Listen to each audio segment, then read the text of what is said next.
인도가 오늘 파키스탄을 겨냥한 미사일 공격을 단행했습니다. 트럼프 대통령과 카니 캐나다 총리가 첫 회담을 했습니다. 관세와 캐나다의 미국 편입 문제 등을 놓고 뼈있는 말들을 주고받으며 신경전을 벌였습니다. 한인 밀집 지역 중 하나인 라크레 센터의 한 초등학교가 현재 운영하고 있는 한국어 이중 언어반을 축소하려 하자 학부모들이 비난의 목소리를 높이고 있습니다. LA 상공회의소의 제49대 회장 후보 등록이 마감됐습니다. 12년 만에 경선으로 치러지게 됐습니다.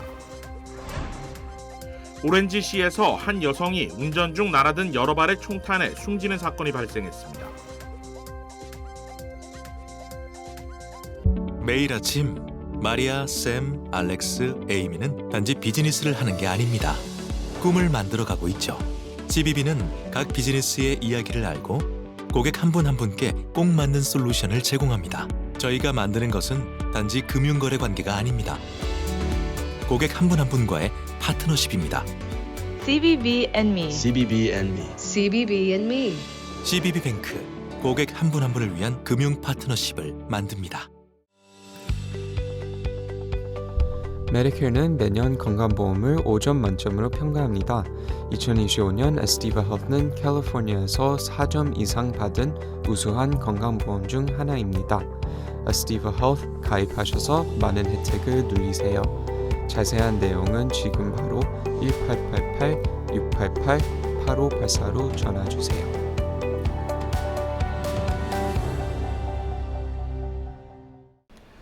시청자 여러분 안녕하십니까? KBS 아메리카 뉴스입니다. 인도가 오늘 파키스탄을 겨냥한 미사일 공격을 단행했습니다. AP, 로이터 등 보도에 따르면 인도 정부는 성명에서 자국군이 파키스탄과 파키스탄이 점령한 잠무와 카슈미르 등 9곳을 공격하는 신두르 작전을 개시했다고 밝혔습니다. 파키스탄 보안당국은 인도가 카슈미르 등 5곳에 미사일을 발사해 어린이를 포함해 민간인 3명이 숨지고 14명이 다쳤다고 밝혔습니다. 파키스탄 정부는 인도의 이번 군사작전에 대해 원하는 시간과 장소에서 인도에 보복하겠다고 밝혔습니다. 파키스탄 사마TV는 소식통을 인용해 파키스탄 군이 인도에 보복 미사일 공격을 했으며 파키스탄 공군이 인도 전투기 2대를 격추했다고 전했습니다. 또 파키스탄은 48시간 동안 영공을 폐쇄해 모든 항공편의 운항이 중단됐습니다. 인도는 지난달 26명이 숨지고 17명이 다친 카슈미르 지역 관광객 상대 총기 테러 배후로 파키스탄을 지목하고 보복을 예고해왔습니다. 또한 인도는 파키스탄으로 흐르는 인더스강 지류 강물을 차단해 파키스탄은 전쟁 행위로 간주하겠다며 핵 공격 가능성까지 언급했습니다.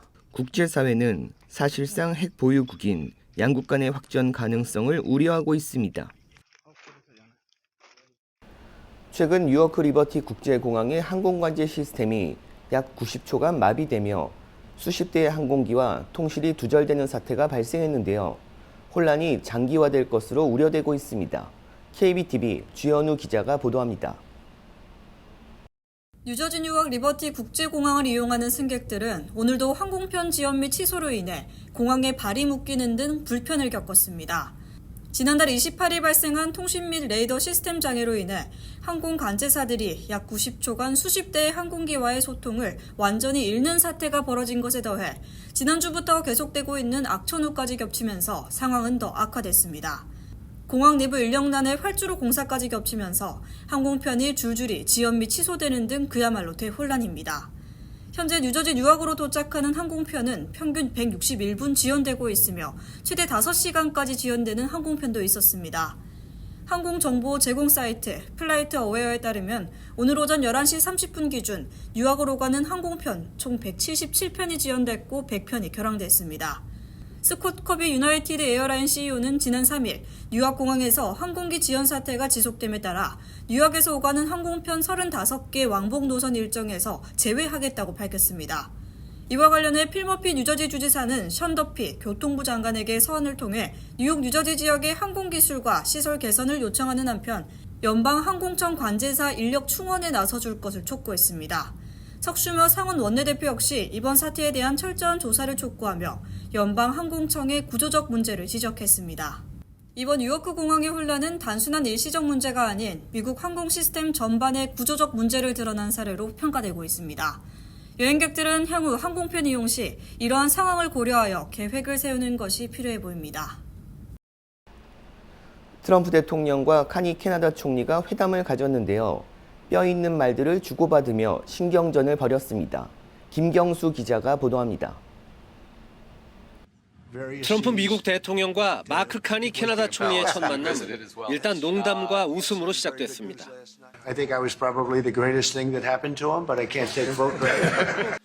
하지만 이내 트럼프는 캐나다 총리 면전에서 미국은 캐나다산 자동차 등을 수입할 필요가 없다. 캐나다에 대한 군사적 보호는 공정하지 않다는 발언을 쏟아냈습니다. 캐나다가 미국의 51번째 주가 되면 좋을 것이라는 말도 또 꺼냈습니다. And I believe it would be a massive tax cut for the Canadian citizens. You get free military, you get tremendous medical cares and other things. 카니 총리는 트럼프 대통령을 미국 경제와 노동자, 국경 통제와 마약 차단에 집중하는 변혁적인 대통령이라고 칭했지만 영토 편입 문제를 놓고선 공개적으로 반박했습니다. As you know from real estate, there are some places that are never for sale. That's true. We're sitting in one right now. It's not for sale, won't be for sale ever. 트럼프 대통령 취임 후 미국과 캐나다는 관세와 보복 관세로 맞서고 있지만 트럼프는 회담 중에도 캐나다에 대한 관세가 그대로 유지될 것이라는 입장을 거듭 밝혔습니다. 특히 이번 회담에서 양국 정상은 미국, 멕시코, 캐나다가 맺은 무역협정의 연장 여부에 대해 명확한 입장을 밝히지 않았습니다. 내년 재검토 기간에 3국이 합의에 이르지 못하면 이 무역협정은 2036년 폐기됩니다. 워싱턴에서 KBS 뉴스 김경수입니다.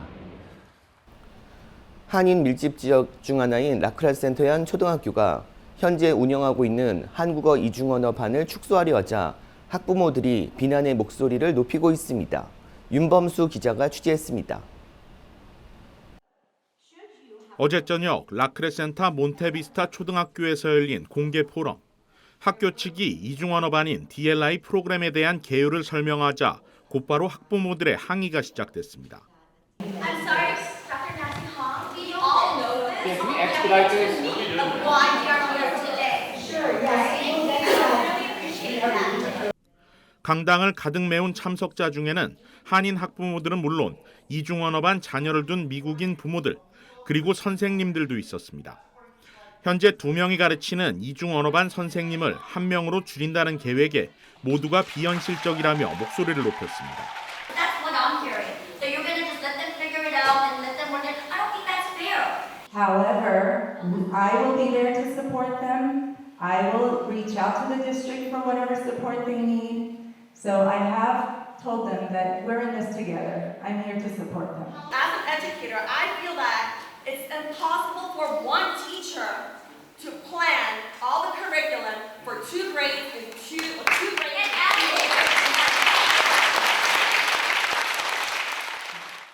교육부와 학교 측은 그러나 예산 삭감으로 인해 어쩔 수 없는 부득이한 결정이라고 해명했습니다. We also have eliminated multiple administrative positions district-wide, as well as teacher specialist positions, psychologist positions, and psychological service providers positions. These are all reductions that we've had this year that we haven't had to make in years past because of our budget restrictions. So it's a tight budget this year. 그럼에도 학부모들은 중요한 결정을 놓고 절차와 과정에서 문제점이 많다고 지적하고 있습니다. 지난해부터 이중언어반 축소 논의가 내부적으로 이뤄지고 있었음에도 학부모와 선생님들에게 제대로 된 설명이 이뤄지지 않았고 학교가 가을 학기에 임박해 일방적으로 통보하려 했다는 것입니다. 심지어 교육부 산하 9개 학교가 비슷한 이중언어반 프로그램을 유지하고 있는 반면 유독 몬테비스타 초등학교만 이를 축소하는 것을 이해할 수 없다는 입장입니다. 결정에 스텝 바이 스텝이 없어갖고 실망이 컸고요. 그게 필요한 것 같아요. 왜냐면 부모님들이 너무 많이 서포트를 하고 인베스트가 돼 있는데 그만큼 우리한테 디스커스를 안 한 게 좀 안타까운 것 같아요. 현재 이 학교는 유치원부터 6학년까지 300명에 달하는 학생들이 한국어 이중언어반 수업을 듣고 있습니다. 한류 문화 확산 등의 영향으로 점차 타 커뮤니티 학생들의 참여도 늘어나고 있습니다. 그러나 학교 측은 오는 가을 학기부터 4, 5학년 이중언어반을 통합해 운영한다는 계획입니다.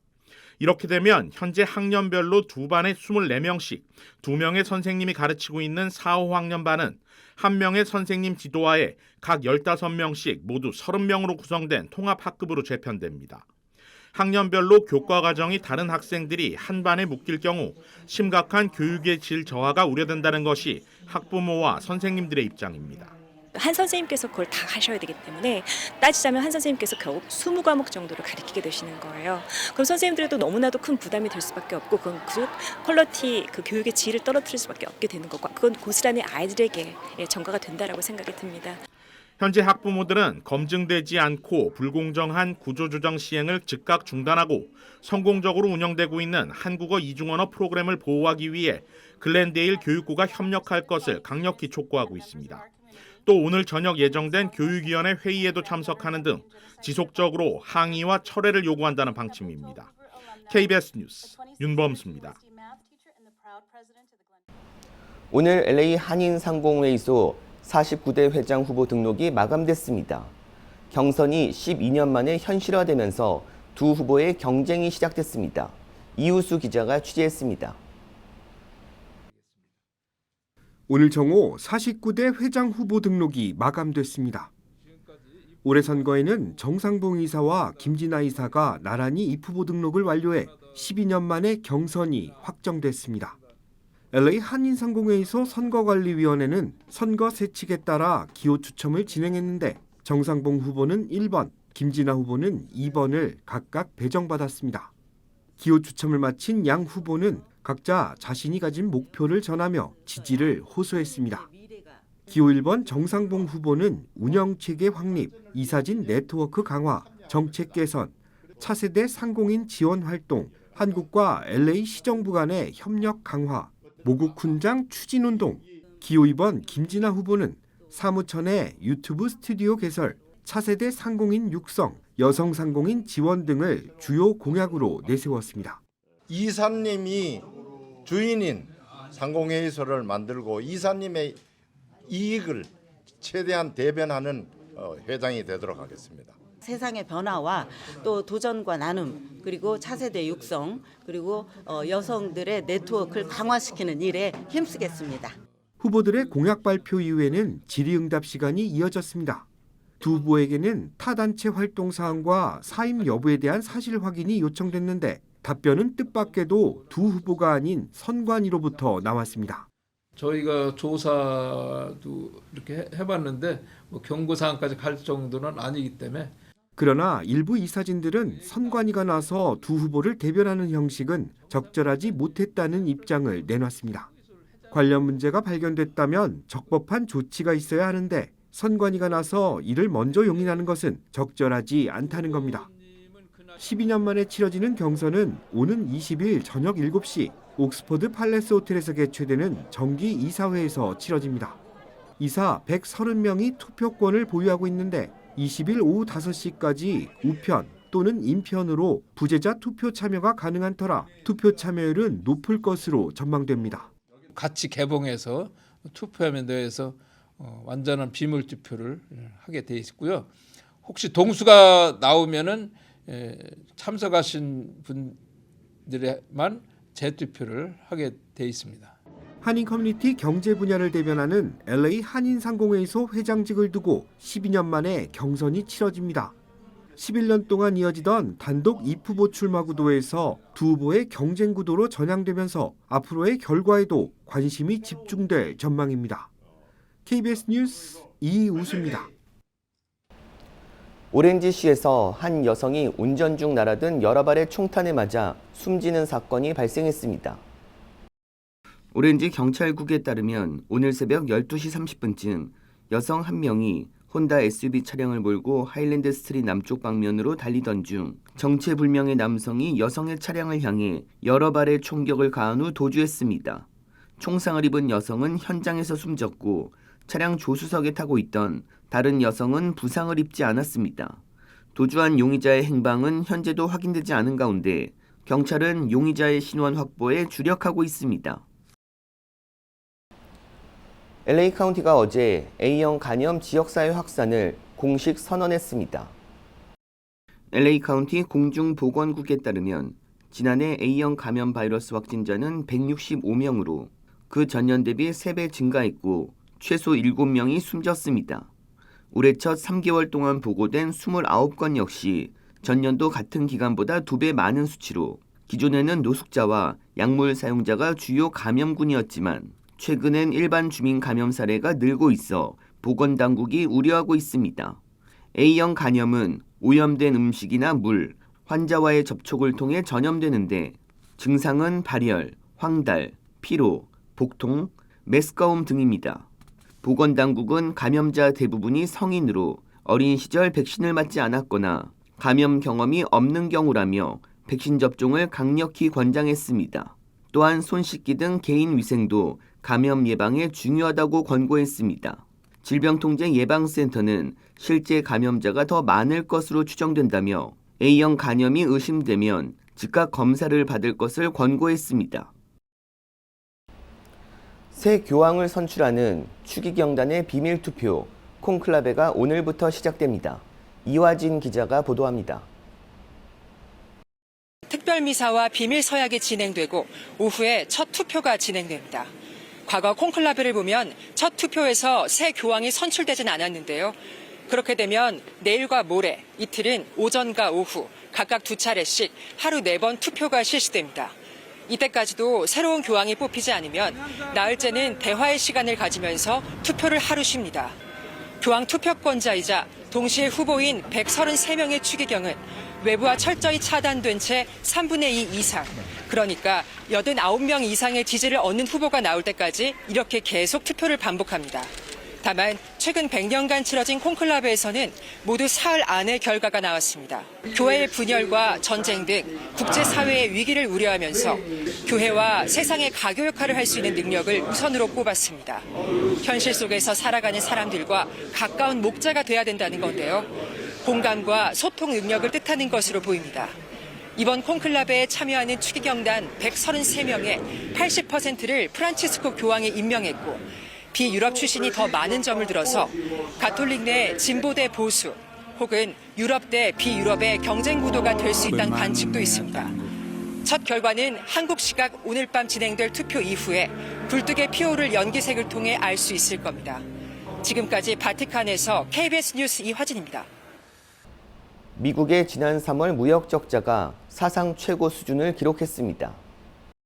상무부는 올해 3월 미국의 무역 수지 적자는 1,405억 달러로 전월 대비 14% 증가했다고 밝혔습니다. 이는 지난 2월 1,232억 달러보다 크게 늘어난 데다 전문가 전망치 1,376억 달러보다 웃도는 적자 폭을 보였습니다. 전문가들은 트럼프 행정부의 본격적인 관세 시행을 앞두고 기업들이 주문을 앞당겨 재고 확보에 나선 것이 수입 증가 이유로 분석했습니다. 트럼프 대통령과 관련된 보도들이 퓰리처상을 휩쓸었습니다. 퓰리처상 선정위원회는 어제 109회 퓰리처상 언론 속보기사 부문 수상자로 지난해 7월 13일 트럼프 당시 대선 후보 피격 사건을 보도한 워싱턴 포스트 취재팀을 선정했습니다. 또 언론 속보사진 부문 수상자로는 같은 사건을 취재한 뉴욕타임스 더그 밀스 기자가 뽑혔습니다. 언론 부문의 15개 상 가운데 만화, 사포화 부문 수상의 영예는 워싱턴 포스트의 만평 작가였던 앤 텔레이스에게 돌아갔습니다.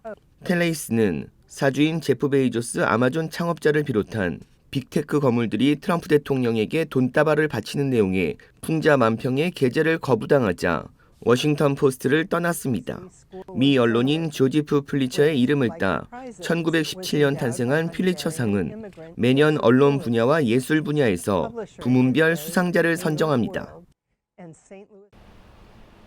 뉴욕 시정부와 주정부가 보육 예산 분담 문제로 갈등을 겪으면서 신규 등록이 전면 중단됐습니다. KBTV 김은지 기자가 보도합니다. 어제 랜디 마스트로 제1부시장은 주정부의 예산이 자체 프로그램에 충분한 자금을 제공하지 않아 오늘부터 새로운 신청자들의 등록을 받을 수 없다고 발표했습니다. 이에 따라 어제 이후로 해당 바우처를 신청하는 가정은 추후 공지가 있을 때까지 대기자 명단에 오르게 되며 등록이 완료된 기존 수혜자들만 서비스를 계속 받을 수 있습니다. 신규 신청자들이 지원을 받기까지는 몇 달이 걸릴 수 있을 것으로 예상돼 보육비 부담이 큰 가정들이 어려움을 겪을 것으로 전망됩니다. 뉴욕시의 보육 바우처 프로그램은 생후 6주에서 13세 아동이 있는 저소득 가정에 보육비 일부 또는 전액을 지원하는 바우처를 제공하는 제도로 많은 한인 가정들 역시 혜택을 받아온 핵심 복지 정책입니다. 이번 사태의 핵심은 이 수억 달러 규모의 프로그램을 누가 책임지고 예산을 댈 것인가에 대한 시정부와 주정부 간의 책임 공방입니다. 앞서 뉴욕시 아동서비스국은 다음 회계연도 주정부 예산에 보육 프로그램 자금을 9억 달러 추가하지 않으면 매달 4천에서 7천 가구가 보육 바우처를 잃을 것이라고 예상했습니다. 이에 뉴욕 주정부는 지난달 30일 2025-2026 회계연도 예산안에 잠정 합의하며 뉴욕시 보육 서비스를 위해 3억 5천만 달러를 투입하겠다고 했으나 뉴욕시 정부 역시 같은 금액을 부담해야 한다는 조건을 붙였습니다. 최근 몇 년간 뉴욕주가 소득 자격 기준을 확대함에 따라 해당 프로그램의 수혜 아동 수가 7,500명에서 6만 2천여 명으로 급증했고 보육 비용이 상승함에 따라 바우처 금액도 2019년 주당 평균 154달러에서 지난해 301달러로 높아졌습니다. 그러나 팬데믹 기간 제공되던 연방지원금이 대폭 축소되면서 예산 부족은 심각해졌고 그 부담이 현재 시와 주의 대립으로 이어진 것입니다.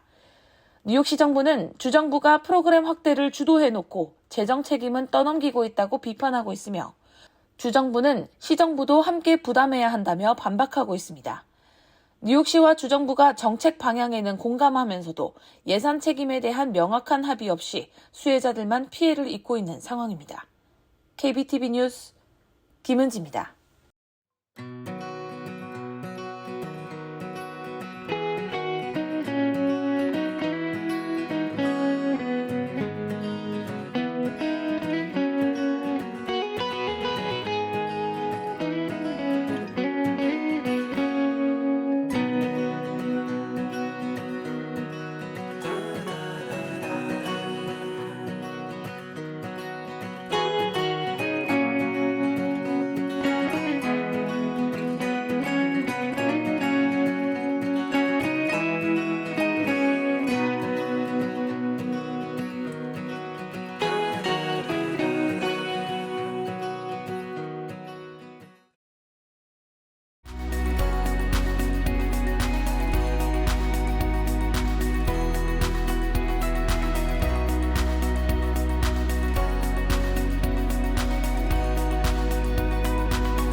KBS 아메리카 뉴스 마칩니다.